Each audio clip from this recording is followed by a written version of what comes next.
আমি প্রত্যেককে ইনভাইট করছি, দাওয়াত করছি, প্রত্যেকে যাবেন ইনশাআল্লাহ। আমরা যাতে উপস্থিতি দিয়ে আমরা প্যারা নবীর দুরুদ ও সালামের মাধ্যমে আমরা ওই গ্যাদারিংটা দেখি, আমরা ওই জনসমুদ্র জনসমাবেশটা দেখিয়ে যাতে সমাজকে এই বার্তা দিতে পারি এখনো রসুলের সিংহরা মাঠে ময়দানে আছে। মাস গ্যাদারিং ফর প্যালেস্টাইন, ফিলিস্তিনকে কেন্দ্র করে আমাদের মুসলমান ভাই বোনদের উপর অত্যাচার হচ্ছে। গাজার মধ্যে যেভাবে তাদেরকে বিতাড়িত করা হয়েছে, এই জুলুমের ব্যাপারে হিউম্যানিটি থেকে, মনুষ্যত্ব থেকে, ইনসানিয়াতের পক্ষ থেকে আহলে সুন্নাত ওয়াল জামাত, সুন্নি আকাবেরিনগণ সমস্ত কমিটি এক জায়গায় এসে একটা বড় সমাবেশ করতে যাচ্ছে। 26 এপ্রিল সোহরাওয়ার্দী উদ্যানে লক্ষ লক্ষ আশিক রাসূলদের মিলন মেলা ঘটতে যাচ্ছে। সুবহানাল্লাহ।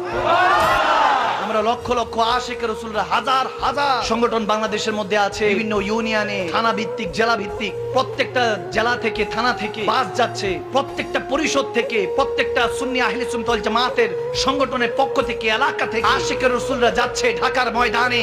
যে আমার নবীর সিংহরা, আল্লাহর যোদ্ধারা এখনো শাহজালাল ইয়ামানি, শাহপানি ইয়ামানির উত্তরসূরিয়া মাঠে ময়দানে যা আছে সেটা দেখাতে আমরা 26 এপ্রিল ঢাকা সোহরাওয়ার্দী উদ্যানের মধ্যে যেতে রাজি আছি কি নাই?